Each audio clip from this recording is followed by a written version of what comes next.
Hello, everyone. Jose J. Garcia with Garcia MHU University here. So, my guest for this evening, an honor to have on here. He is a former Garcia MHU University student. He is still a high school teacher. I don't see him being a high school teacher much longer. Not that you can't be, but you are killing it, and that's the reason you are on here. He is a mobile home investor, started with one, and he is killing it in the game. So, Ivory, how you doing? Doing good, doing good. Ivory, you took I'm our still a courses. student, by the way. I'm still a student, by the way. Still a student. When did Yeah, you I'm when still did you learning take the from courses?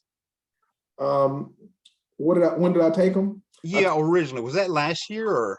That was in 2020. I guess we finished up around November, maybe. Okay. So even then, I mean, and you jumped on and that's what it is. And you're a teacher, so you know all this too well, but you cannot just learn something. For those of you tuning in and listening, you cannot take a book, you cannot take a coach, a mentor, a teacher, it doesn't matter. You can only learn so much, but if you're not going to put it to use, implement it, then you're back to square. I say you're in the worst square then because you know information and you're just holding on to it. So what good does it do to do this? So Ivory is on here because I've actually bragged about you quite a bit. Ivory, a lot of these people are getting started and we'll talk about that. But I've mentioned, all it takes is because you can find excuses all day long. Those are free, but you can get out there and do it. And you're an example of somebody that took the education, went out there, do it, and it is doing it. And that's what it takes to be successful. So that being said, let's jump right on in. Tell us a little bit about yourself, though. I mentioned you being a high school teacher. Yeah, I teach here in the Atlanta area in Cobb County, and I taught high school for I guess about 20 years or so. I teach business, and so it's interesting to teach business and kind of you kind of learn that, and if you try to run a business, you learn that the education itself is really about learning about what you're doing. So I looked you up, and I was so glad I did, because we got to talking, and you took me out on one of the rides and you showed me Shadow Me event. Yeah, that's when we were doing them. When we were doing them solos. Yeah, COVID was stronger then, so they wouldn't let us do but a couple people at a time. Yeah, I remember. Yeah, that shadow that was very important, just to learn how to look at the mobile homes, what to look for, and then just all of the coaching. There's so much there, and I probably need to go back and do a refresher course, just because I mean, I'm out here doing it, and so many things come up when you're actually, you're investing and you're putting in the activity. I call you quite a bit. I'll call you up and have a question, just because I run into so many different things. It's been going really well. It's been going really good. Good. Now, you didn't do real estate before you got into mobile homes. Did you invest in any real estate? I did. I bought a vacation property. Okay. And I just shake my head. I bought a vacation property down in Florida. And wait a minute, you weren't the one that paid $50,000? Yeah, I was the one. Yes. Okay. I was the one with the $50,000. I've used that. I went on to use that example other places where, look, you can buy $50,000 worth of one, or you can buy, I don't know, I'll pay all in $5,000 per mobile home. So you do the math. So nothing wrong with that investment, but I want better investments. That's all. Right. So right. Okay, so you went to real estate and then you got into mobile home. So there you go. Right. You don't do any more real estate now, do you? Is it all mobile homes? No, it's all mobile homes now. I wish I could get my 50 back. I can get 10. I can get 10. There you go.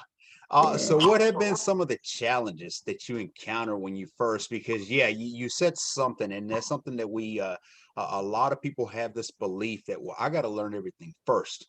That's never going to happen. I've been doing this business for 7 years and I'm still learning mobile homes. Something is always coming.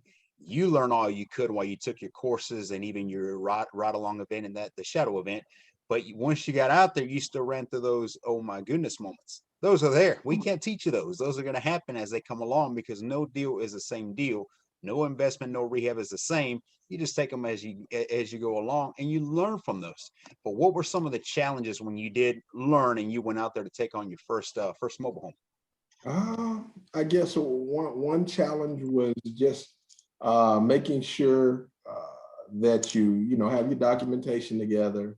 The other that was just listening. I think I told you after that deal, I was like, well, I think I need to listen, Mm. because you run in things like insurance, you run into things that can really help you with certain deals. I guess one of the bigger ones was checking everything out. And we did that on the shadow ride. Well, you get excited, you want to jump in. And so you look at the mobile home, you don't check everything out like you should. And I ended up having to buy an air conditioning unit for one. So that was one. But it's just a few things that you run into. And it's usually things that already in your head. And my wife will even jump in. I wish she could jump in on the call. And she'll say that I would say that, didn't he say not to do that? Yeah, but I want it. so just being kind of tapering the excitement and really paying attention to your education and making decisions based on what you've learned, and not excited and just grabbing things or not checking out things that you should check out. I guess that's the biggest challenge. Well, you definitely done really good. You're doing good. You're getting better at it. But that is something else that we see a lot of people that do invest. At one point, they get comfortable. They start assuming. They start bouncing back to that, and it leads to the other way around. So now that you've done a few deals, has it gotten easier? Does it get easier with every deal that you do? It does get easier. It gets easier. You get more comfortable. You're not as afraid, and I think that's part of it. Is once you get more comfortable, it's easier to check things out. That first deal, you want to get the deal done. If I like it, might not go through. So now you start to check the things out properly, and it gets a lot easier. Yeah, absolutely. Well, you learn. That's what I'm saying is every deal teaches you something new. And just when you think you got to figure it out, something new comes and you're what now? Kind of thing. Almost hoping, why did I buy this freaking thing? I remember those days where it felt like a nightmare, but you overcome them. And then the next time around, you're like, oh, I know what to do here. So you learn. So something you never stop learning, and you don't lose if you can take the learn and keep going. So what do you think has been the biggest difference for you investing? Between the two, between the real estate and mobile homes, Just or in mobile homes, what do you think? I'll say consistency. yeah, Because you haven't taken breaks. I mean, you didn't make one mobile home here and then okay, I'm gonna wait a month to get another. You kind of just can going back to back. I just keep going, keep going.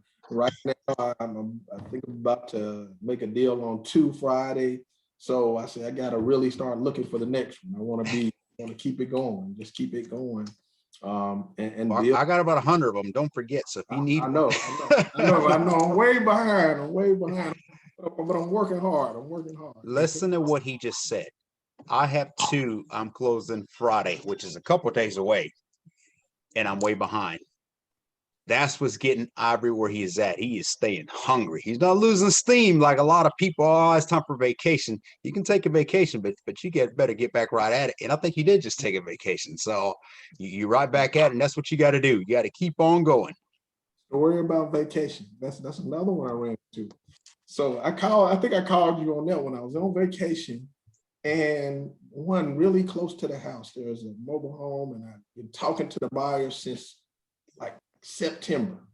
And she said she was just ready to get rid of them. Mm. Price, everything. So I immediately I said, man, we gotta go. So I said, I'm gonna drive home and go ahead and buy this home. It was great. I'm on my way home. I get almost home and she sold it. He came by and bought it. I was like, oh man, Oh yeah, vacation got me. But you don't yeah. all the time. But I did miss out on a deal because of vacations. But so Well, quick to take them. I'm not as quick to take sometimes I've learned that them. actually has a sign somewhere. I don't know. Well, that's for another topic. But Yeah, some deals that I've missed out on, I later hear about some craziness that I was like, oh, that just wasn't meant to be. So I'm glad I missed out on that. absolutely. Hey, if that makes you feel better, yeah. So if you could have done something different when you got started, what would it have been? If you had to start over, I guess. I had to start over. You know, the one thing that I haven't done a lot of, and again, you know, we've talked about this, and you suggested I haven't done a lot of wholesale, and I would like to, and I am going to do it. Just do more wholesale. Need to do more wholesale. All right, we got a topic to talk after the call. All right. Yeah. Yeah, no, I mean, and you can only do so much. I mean, you are still educating students, which is very important, contributing to America in that way, corporate from that side, and then you're still doing this a hobby slash making money. So absolutely, and you're married. So see, I am. already what I'm mentioning there, so many people put so many excuses out there. Well, I'm busy. Well, I got this. Well, I got that. You got reasons that are excuses. I'm not one that is equaling you doing it better for you for tomorrow. So you can either make excuses, find reasons you think are valid, which they're not, or you can get out there and do what you can where you can. So, you know, and you're an example of that. You now being where you are with as many, how many deals have you done, if you don't mind me asking? This is I'm about to close my fourth here. Fourth home. Fourth mobile home. Mhm. So you've dealt with handyman, and I remember your first home because I came down to the area and I visited. This is Central Georgia for those of you who are listening. And I stopped by. You had some little hiccups there, I think. What was that your biggest aggravation? You think the handyman or the documents like you mentioned? Uh, Now the handyman, you know, working with a handyman has been probably the biggest, but you know, there's some things that we need to do. You know, breaking the jobs up, you know, making sure that you have a price for a job and make sure they stick to it. You know, I didn't do that at first. That first one, too excited. Mm. And I remember you walked in to kind of check it out. You said, how much do you pay for this? And I told you, you said, oh, you can get that much cheaper. Yeah, I got a little excited. You know, I went with it too quick. But since then, I've been doing a little bit better. Of course, now the handyman's more aggravated than me a little bit there because they're like, man, you're, and I just always tell them, you know, if you'll work with me, that, you know, you'll get more and more work. Mm-hmm. You may not get the best, you know, make the best money on it, but you get more jobs.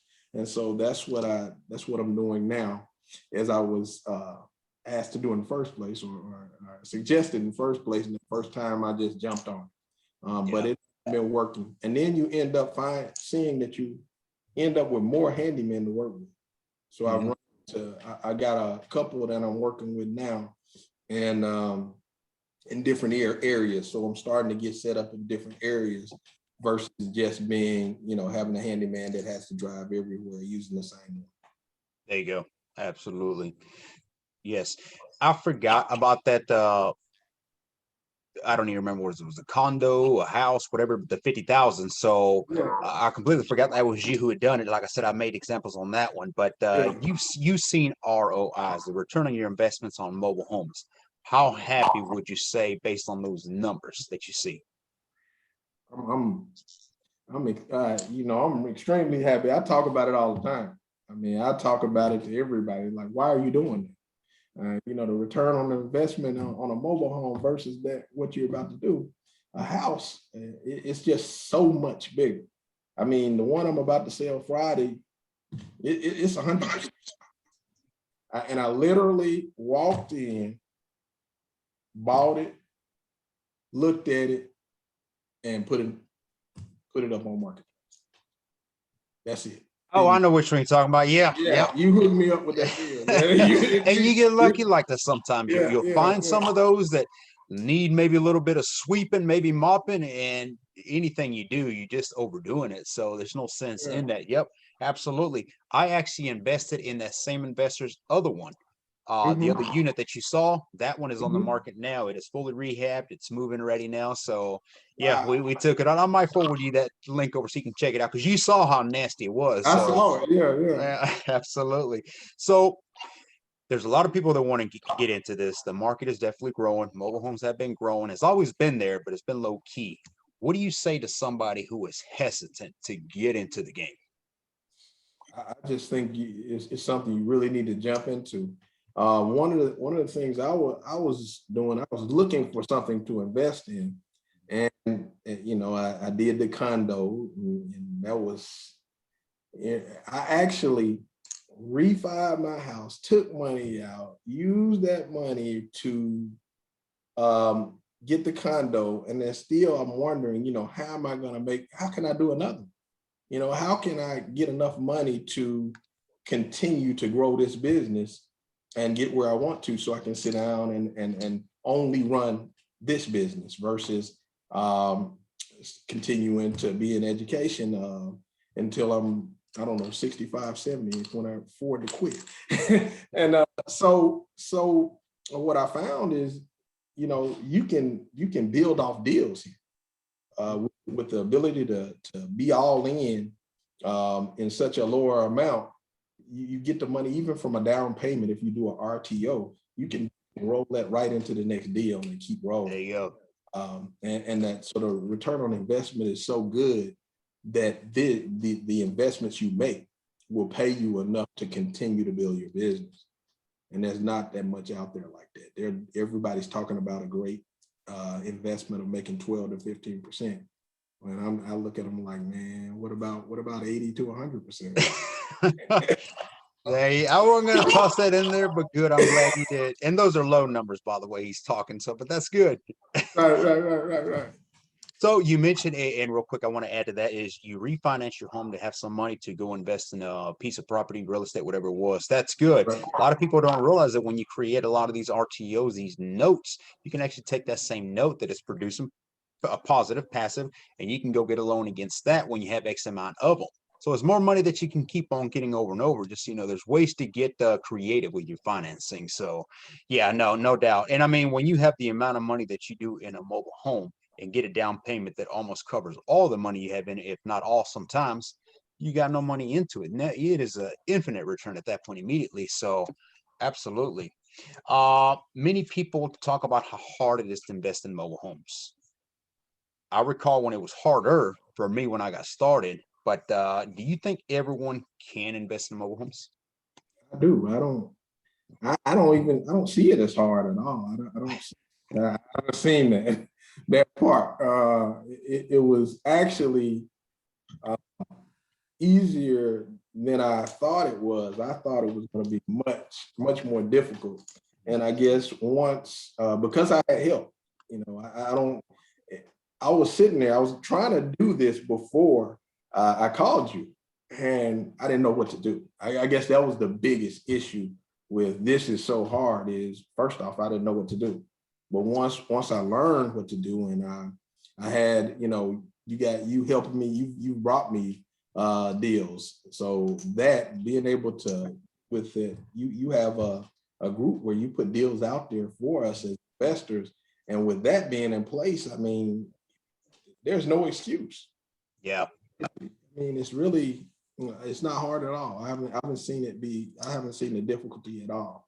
Now, I know you built a system. You've probably seen it a lot harder than I have, but I haven't seen those harder times. Well, it was harder for me because I'm very much an introvert too. I don't like to talk mostly. I'm usually more quiet than I am, which a lot of people hear that and they're like, no, there's no way I am. So when I got started, I kind of kept to myself and I'll figure it out. And I did figure it out, but had I gone back and do it differently, I would have done it easier and quicker had I not tried to figure it out by myself. So that was my downfall on that. Your first deal, let's talk about that real quick. A few more questions here for you. What was the start to finish on that one? Do you remember? Start to finish ended up being about seven, six, seven. It was more than it was supposed to be. So because you kind of that I put some nice stuff in there, nice upgrades in there, and I really could have gone with, but you know, I could have gone with different materials. Probably too much for my materials. But probably about 6,500, something like that. But not bad. I'll tell you, the down payment was 8,000. So there you go. got all your money, a little sum, and you had an asset happening. Right. and producing. Absolutely. And that's how you do it. So, Right. so you said you don't do wholesale yet. Have you done any rentals? I do. I have the first one is a rental. These Okay. I sold the second one was cash, and these two coming up will be rentals on RTO. They'll both be RTOs. What do you think is your favorite exit strategy right now? Cash, of course. I mean, I didn't even, the cash one just happened, and I did like somebody coming in and just saying, okay, I'm just gonna pay cash for this. I was like, okay. And again, you got to get creative, because sometimes a lot of people think they're taking a hit. But I've done this in the past where I've had a mobile home that I can get so much for it. Maybe I have it listed for 20,000. Somebody offers me 13, 14K cash. And I'm thinking I have 3 other deals I can lock up right now. So instead of being stubborn with this one and trying to get every penny, get that money and go lock up those other 3. And then you have 3 you can go jump on. So a lot of people don't see that. No, I got to hold on to it. Holding it ain't gonna do nothing. So, once you get that buyer gone anyway, then what? And you already missed out on your other deals. Right. So absolutely. I have to ask, what has Garcia MHU University done for you? I don't know. I don't know how long it would have taken me to get started. So first off, just learning what to do to get started, to even communicate with people. I'd go on Facebook and communicate with investors, but I wasn't getting in contact with any buyers. So being able to get in contact, well, not buyers, sellers, the people actually selling the homes. You helped me learn how to do that, learn how to market, for pretty much everything from A to Z. And on top of that, the best deals I've gotten came from the group of deals you had, because you had so much inventory that you helped us as investors that go through your program to get deals, to be able to buy those some of those mobile homes from buyers. So pretty much everything. I mean, good to hear. Yeah, absolutely. I might be still sitting there trying to figure it out.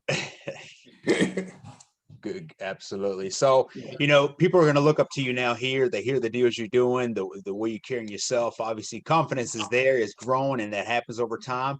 People may want to reach out to you. How can people connect with you?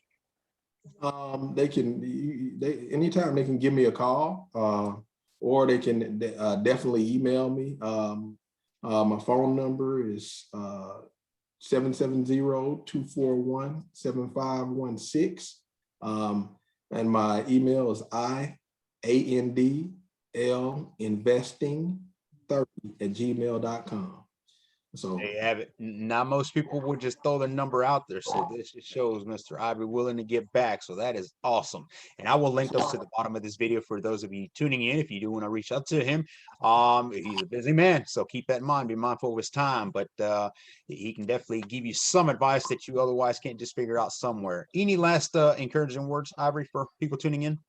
One thing I would say, if you calling me for advice, I'm probably asking Jay for advice. So the program is probably the best way to go. So I really, the program has paid for itself. I don't know how many times over, a lot of times over already. So I suggest that you get involved in the educational program, because he knows what he's doing, and he got me going really quickly. And that's what most of us want to do in business. Absolutely. Well said. And we definitely appreciate that feedback as well, Ivory. Glad to see you doing great. I'm sure you got a lot more deals coming. I got one thing for you after this call, so don't go nowhere. But thank you. Everybody here, hit the like on this video and definitely stay tuned for more. Thank you, Ivory. All right.